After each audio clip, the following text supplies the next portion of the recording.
that,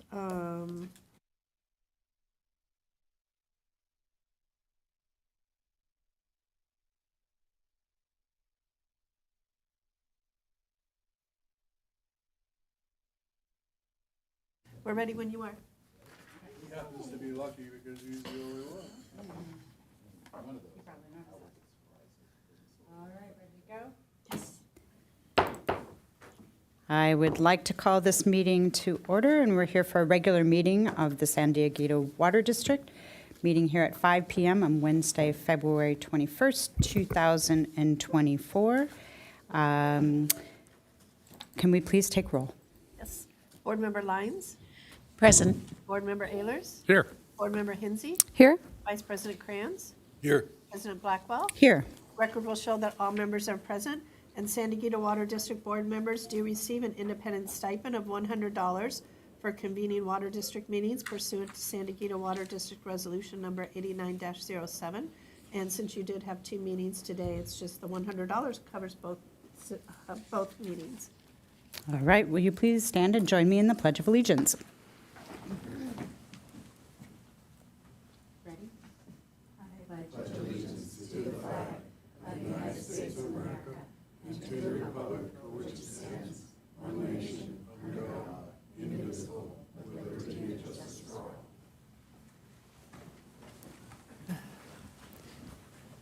Okay, moving on. We are at the part of the agenda for special presentations and proclamations, and we do not have any this evening. And so we'll move on to oral communications. Is there anyone, Madam Clerk, who is asked to speak tonight? There are no oral communications. Perfect. Moving on is a report from closed session, and we did hold a closed session, and may I ask you, City Attorney, to provide a report? Thank you, President Blackwell. At approximately 3:30 p.m. This afternoon, the Board of Directors convened into closed session, recessed out of closed session at approximately 4:36 this afternoon. They discussed one matter under the Conference of Legal Counsel, whether to initiate litigation under Government Code Section 54956.9D4, number of cases, one case, and the Board of Directors took no reportable action while in closed session. Okay, thank you very much. We will move on then to S7, which is changes to the agenda. Are there any changes tonight? There are no changes to the posted agenda. I'm moving to consent calendar. No items have been removed by the public. Okay, does any board member have comments or anything they would like to say on the consent agenda? Okay, can I get a motion to approve? Move approval of the consent calendar. I'll second. All right, let's take a vote.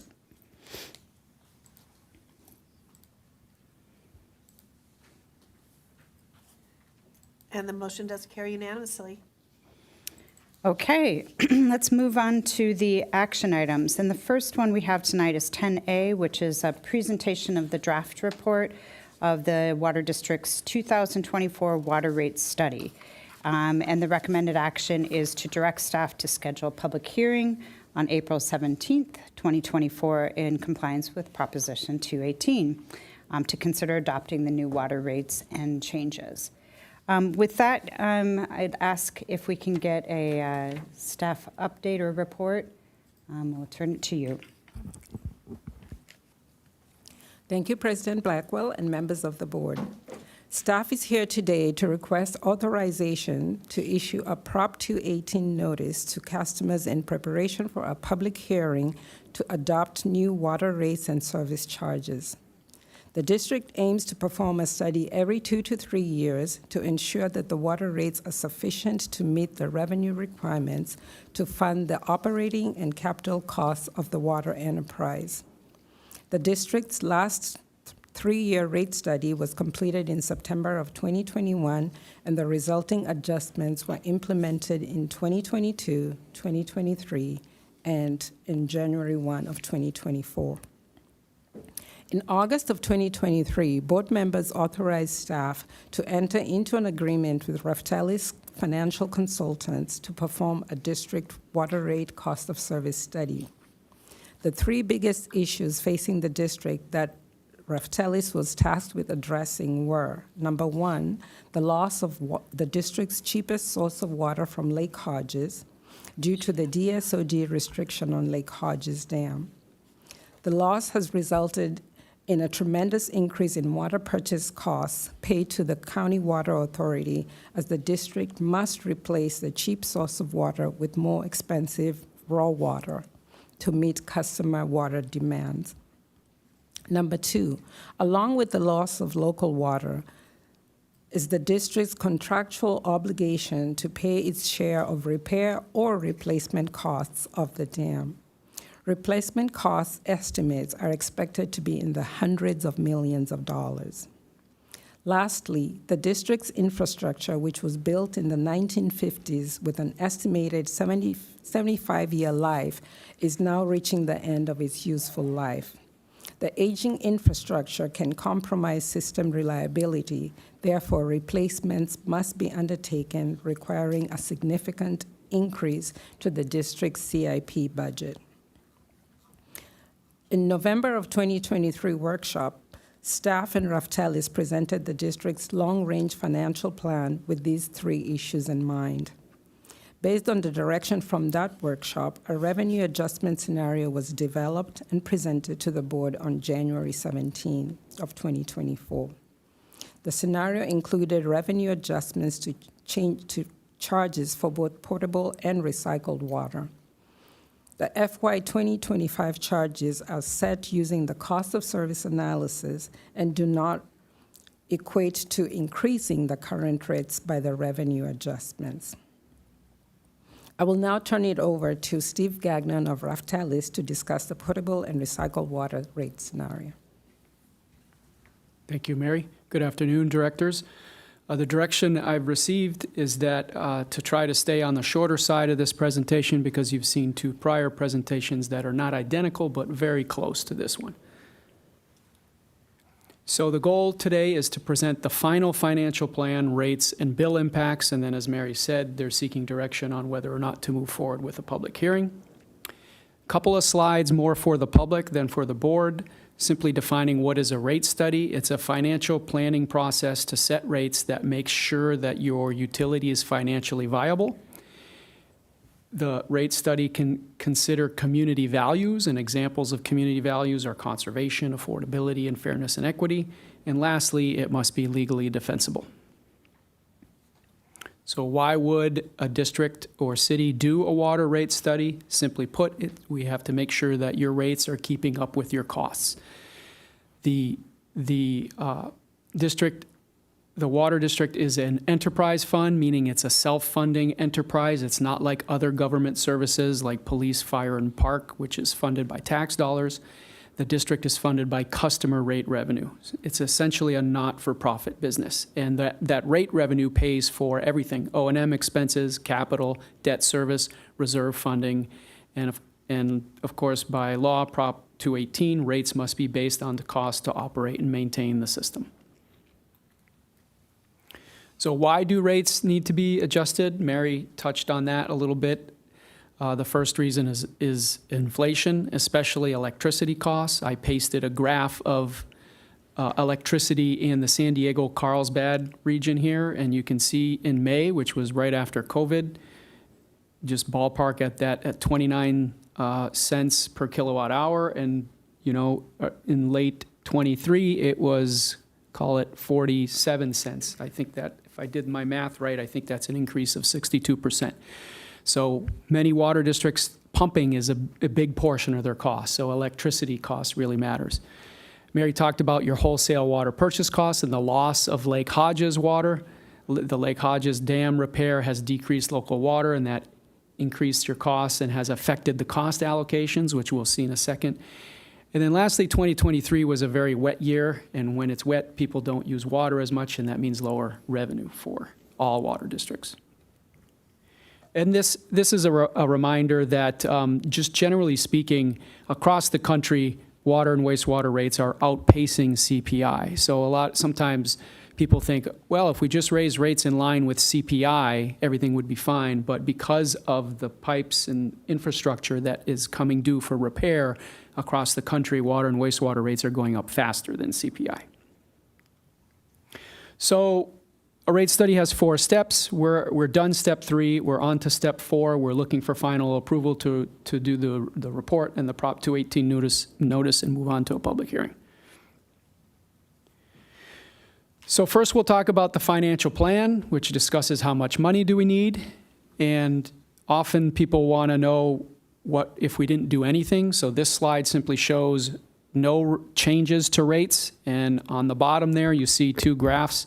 The one on the left is how we project your reserve balances would go if you did nothing and executed your capital as planned and your expenses. You can see within 3 years, you would have a negative balance. And then on the right, you see different color stacked bars. The red simply means that your expenses exceed your revenue. So each year that you see red below the 0 line there, that means you're bleeding, so to speak. Revenue is not enough to cover expenses.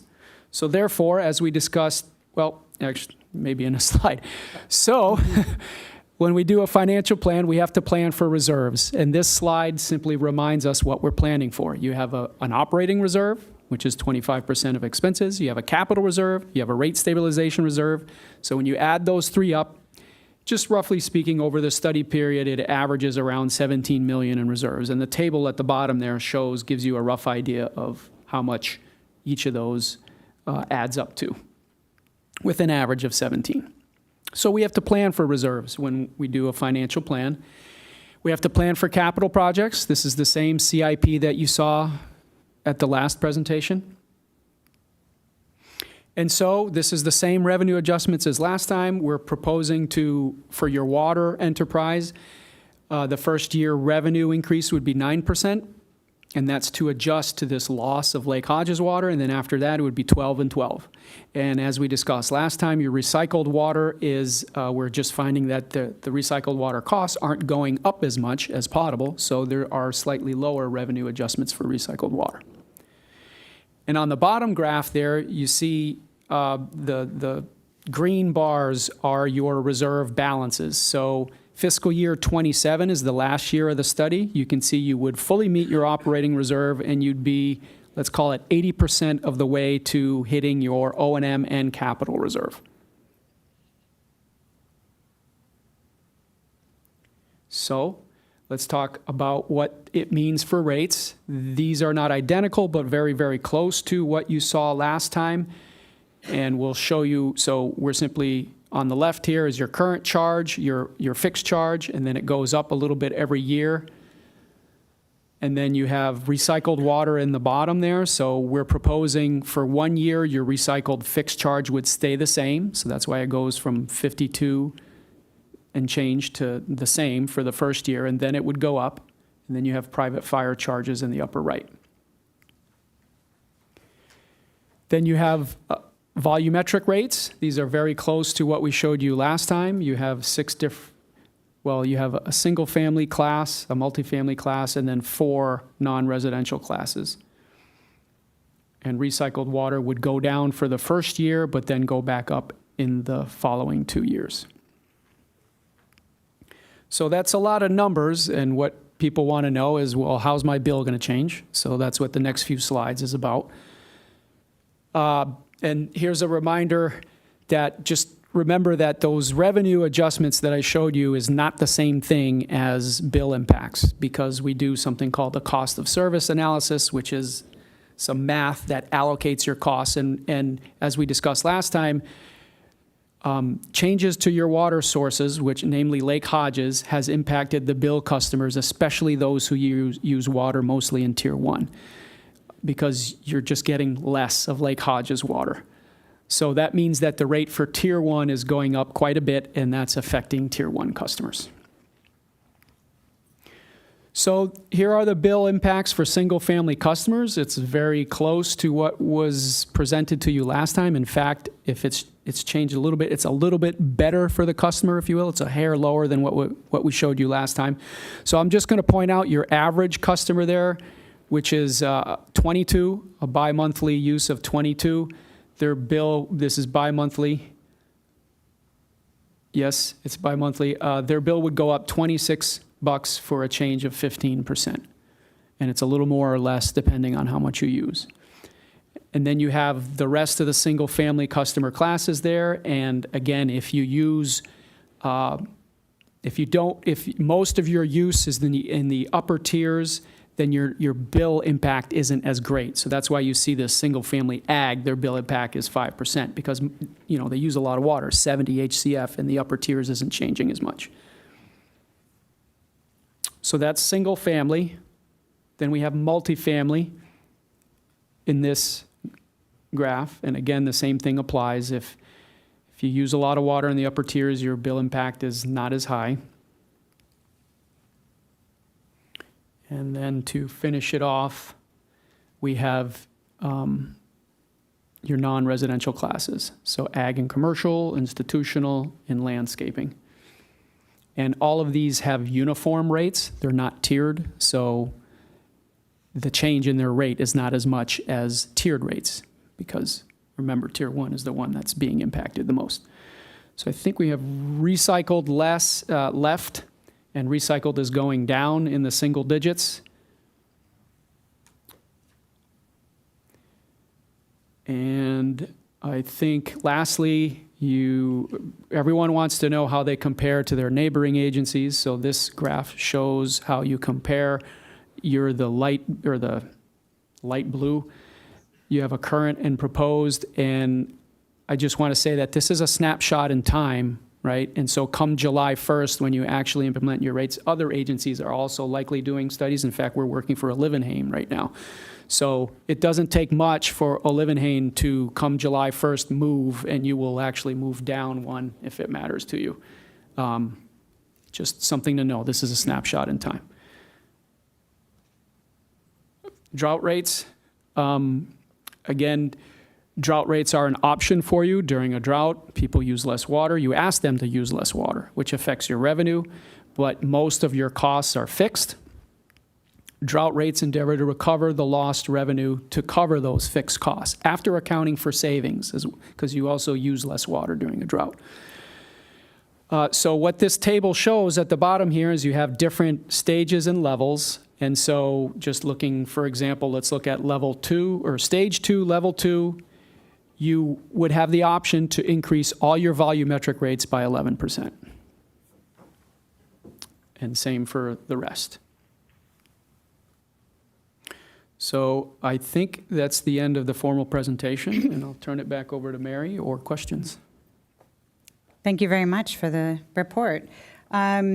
Assuming we don't have any public comments, but I will confirm. We have no public comments. Okay, very good. Are there any questions, other comments from the board members?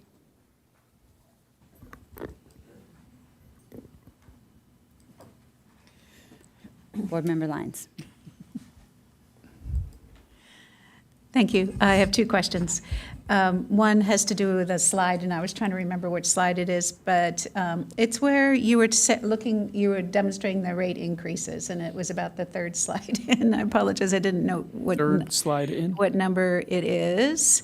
It was just a question of not the rate study, but where you were showing what the actual billing increases would be. The bill impacts then, Yeah, bill impacts.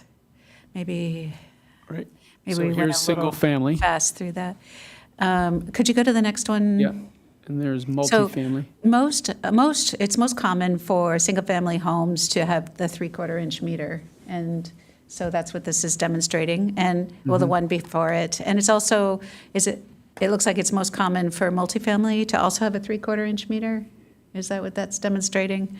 And so 14% of all customers are in that category? Is that how I'm reading that? Am I reading it correctly? 14% of all your customers are multifamily. Okay. Just this top table. And then going to the next one, 0.1% of your customers are multifamily ag. And- Okay, good. I was reading Yeah. it right. Could you go to the next slide, please? When you have landscaping, listed here, and that's 2.1. What kind of landscaping is that? What is that? Does that capture a separate meter for single-family landscape? Or I believe do you it's all think- your irrigation meters, but I will ask staff. Could you explain what's included in that? It's just some properties have an irrigation meter and have a meter that goes to the house. So this one will be the irrigation meter. It's for residential? Yes. Okay. Oh, okay. And those No, are two on this each? one, Yeah. it's for the Okay. commercial. What, commercial? Yeah, this commercial institution and landscaping, if that's what you're referring to. But there are some residential that do have irrigation meters so that they can figure out what the difference between the indoor and the outdoor consumption is. And they use that towards the wastewater side of the house. And are they billed, is the landscaping at a residential level also billed differently than the residential potable, the residential in-house use? I don't know that answer to that question. What was Is, the question? I see here that the landscaping is separated out under the ag, commercial, institutional, and landscape customer bill impacts, but we do have separate landscape meters on residential as well. I just didn't know if it was separated out. I didn't see that. And it could just be aggregated in with something else, and it's not evident in these charts. So in other words, I think she's asking, are there single-family irrigation accounts? Yeah. There are many of those. Let me see how many.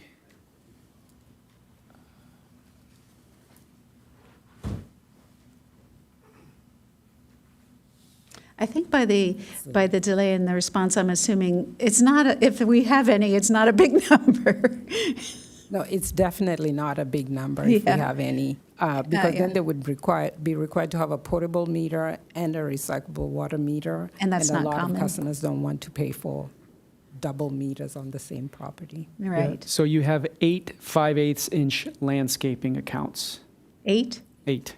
Oh, okay. So, and then you have 35 3/4-inch. So the majority, you have 97 2-inch, 61 1.5, 52 1-inch. So the majority of these landscaping accounts are bigger meter sizes.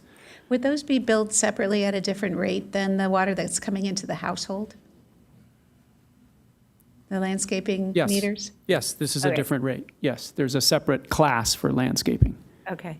Yep. Okay, I just wanted to get clarification on that, so I appreciate it. It's only a small thing, but I think if it's billed at a separate and lower rate, there can be some advantages for people to have that separate meter. Yes. Okay. And as far as the drought rates, could you just please help me remember, are those did we bring forward our current drought rates into this?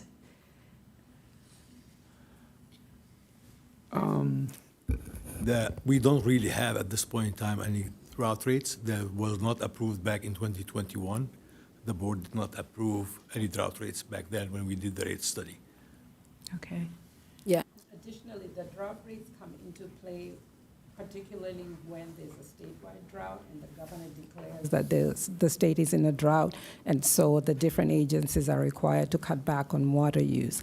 And so as the level of the drought increases, that's when the drought rates would come into play, and the staff would come back to the board and request for you to approve an increase for the volumetric rate only.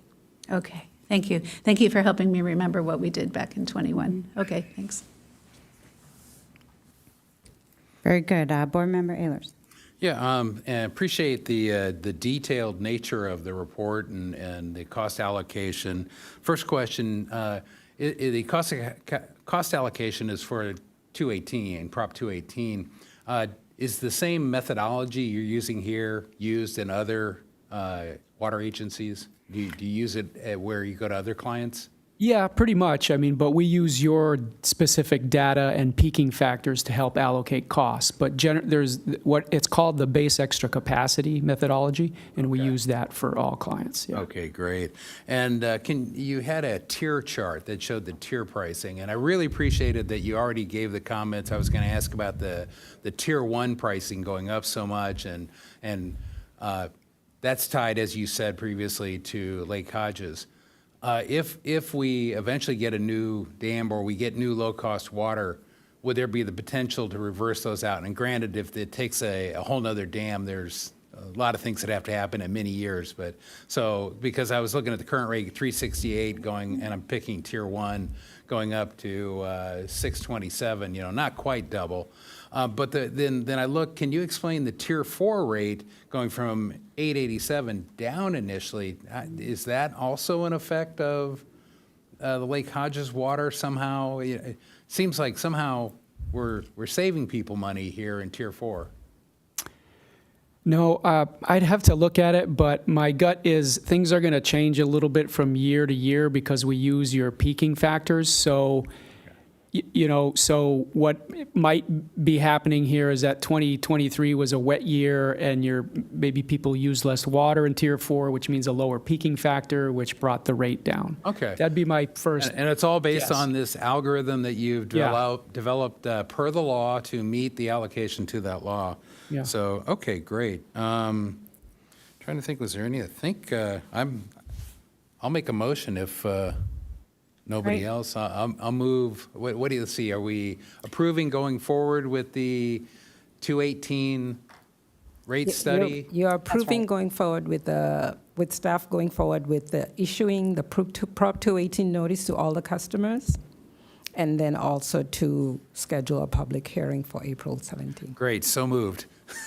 Thank you for stating that. Do we have a second? I would second. Okay, thank you. I did want to just clarify one thing, and I know it's in the report, and that is the rates in subsequent years are all up to rates. Yeah, so again, if we're not needing to go up to that, we will not. So I don't know if I saw it in the presentation, but it's an important fact.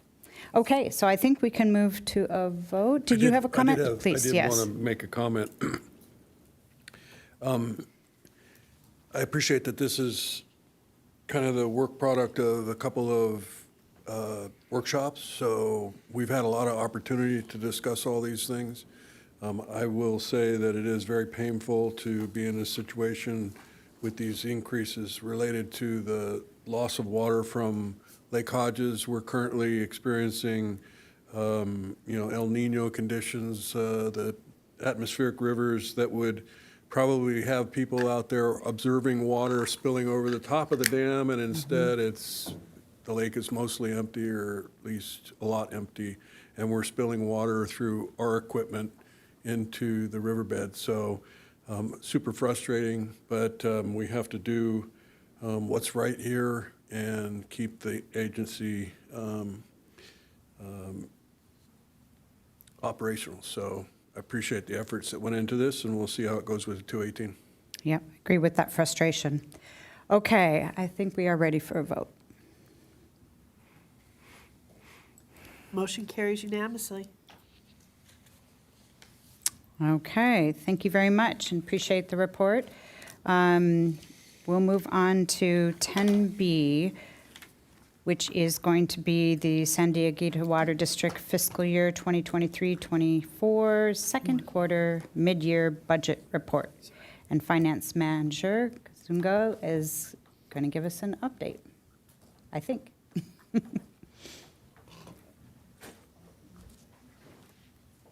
spot. Okay. This is mine.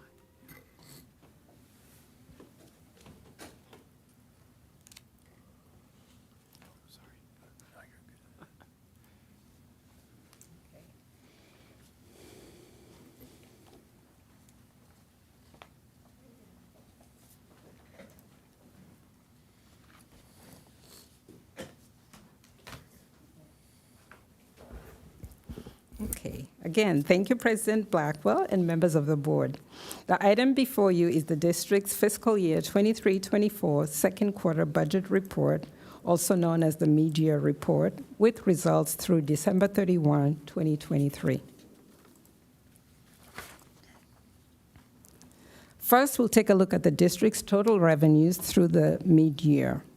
Revenues of close to $10 million, or 46.4% of adopted revenues, have been collected through the end of December. Most categories are trending over projection, including recycled water sales, meter charges for both potable and recycled water, interest and property earnings, capacity and billing fees. Billing fees and other revenues are higher mainly due to expected reimbursements from individuals and entities that have damaged district property. Trending under projection are potable water sales. The district typically realizes anywhere from 41 to 49% of potable water sales revenue in the first half of the year. So this is still within expectation. Also under projection are engineering fees, which are tied to development activity. District revenue from property taxes and pass-through charges to the San Diego County Water Authority are trending right on target.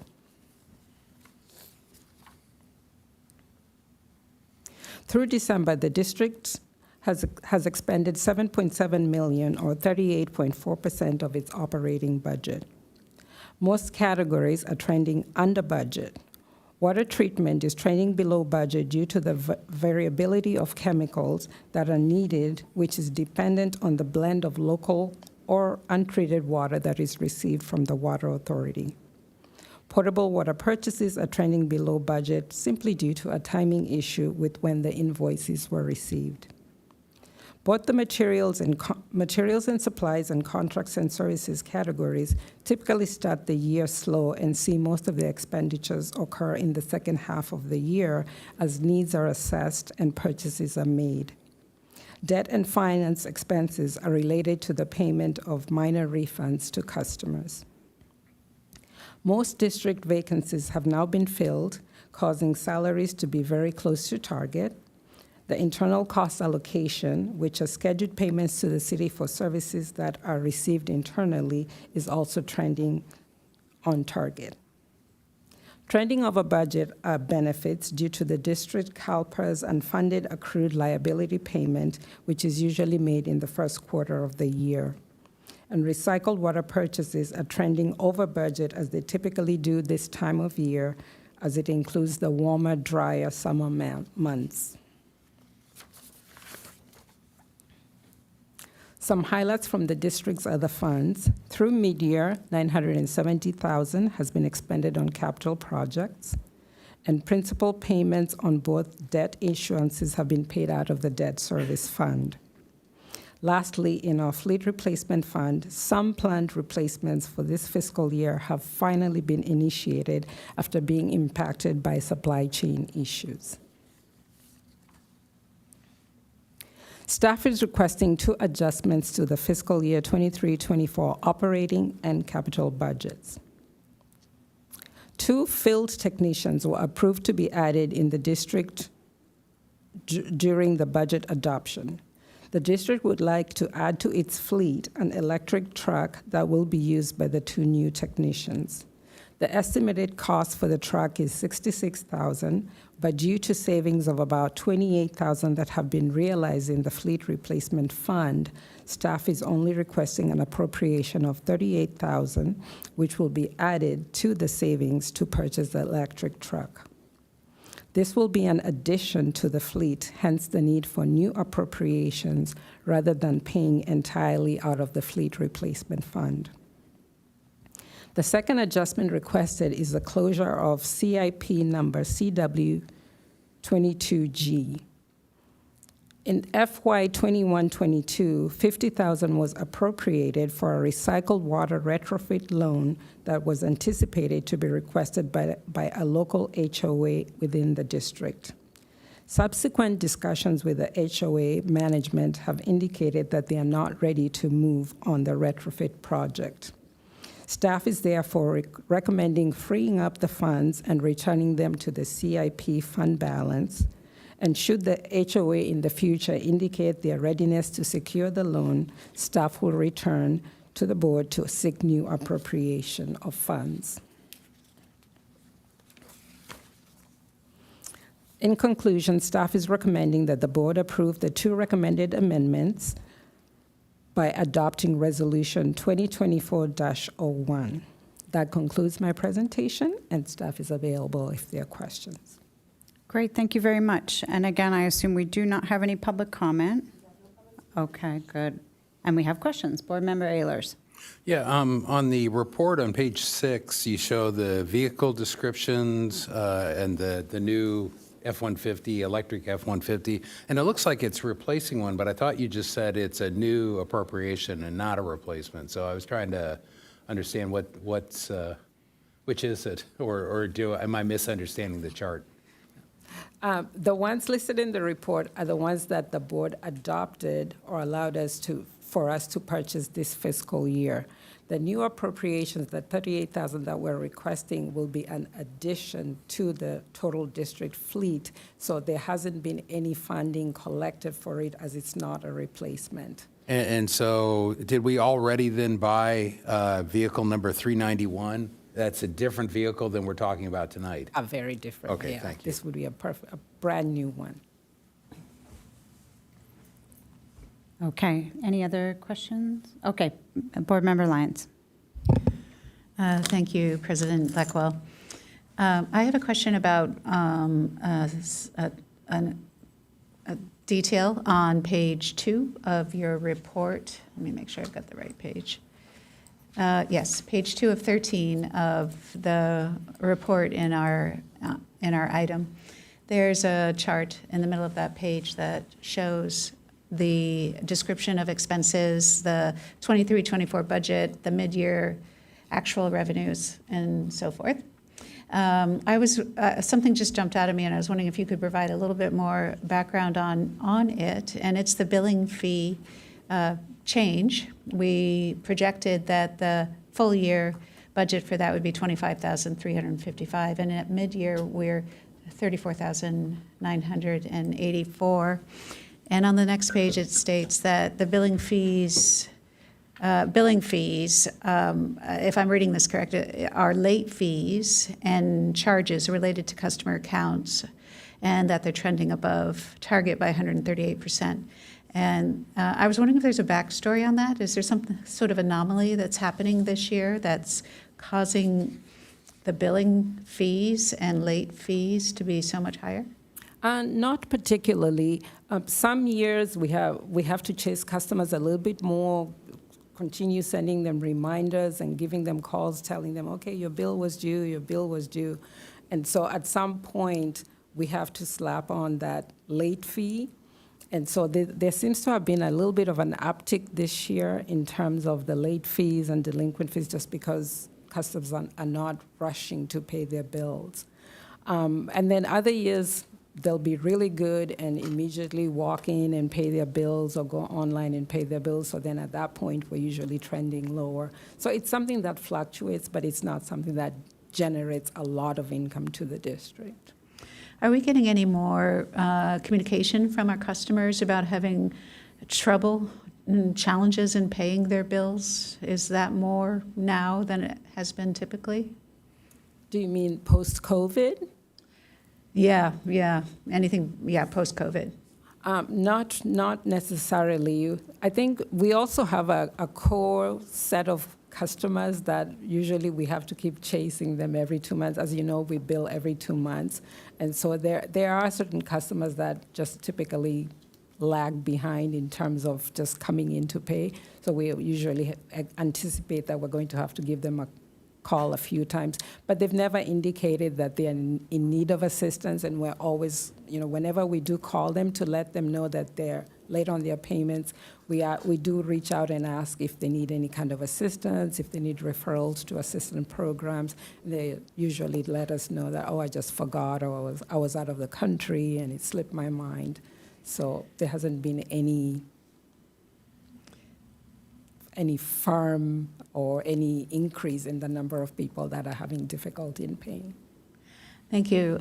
It is our policy to do what you just stated, which is once they are delinquent, our policy kicks in. We have some sort of communication. Part of that communication is to assess whether they're having difficulty. Otherwise, we're just continuing to encourage them to pay their bill and assessing late fees on them. And we don't even assess fees immediately. I mean, a bill is typically due about 2 or 3 weeks after it's initially issued, but by the time we get to adding the fees, it's usually about 80 days into the process. So they have plenty of time to come in, and we always remind them that we're giving you a grace period, we're not slapping on any fees, but it starts with a phone call, first of all, an automated call, and then we send them letters, we send them emails if they are in touch with us electronically, before, and then finally, sometime about the 88th or 82nd day is when we finally let them know that we're going to be turning off your water. And we don't even turn off the water until we let them know. And then we give it about 48 hours after that, and if they still haven't come in, then we'll turn it off. Okay, thank you for clarifying In that. addition, we do offer them payment plan if they have some difficulty. So that's part of what we offer them. I'm glad to hear that. Thank you. Very good. I don't see any other comments or questions, my colleagues. Do we have a motion to approve the budget report, but also the resolution amending the budget? So moved. Thank you. Second? Second. Thank you. And I'll just say thank you for the clear report. I also appreciate hearing about the billing fees. That was a great question. And it's good it's not a trend, but it is something as we come back into the year-end report, it'd be good to highlight that if we're seeing it go the wrong direction. So, all right, I think we can move to a vote.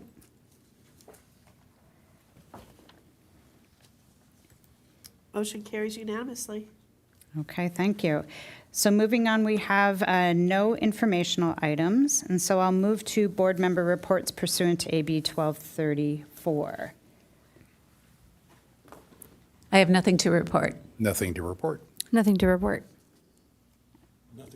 Thank you. And I have nothing to report, but I did want to thank again the staff for arranging a tour of the RE Badger filtration plant for me. It was really a great experience. If you haven't done it, which I assume maybe most of you have, it was a really, really wonderful tour. So I learned a lot in a very short period of time, so appreciate that. Okay, so I think we'll move then to general information and staff status updates. The general I manager. have nothing to report, and I saw you, Director Bruce, shaking your head regarding the RE Badger plan. So if at any point in time you would like us to schedule one for you, I'll be more than happy to do so. Yeah, I got to the Liebenhain one. Oh, okay. Yeah. At the same time, but you were out of town at the time, so we'll work with you in order to schedule one. Good. Perfect. Okay, with that, we're adjourned.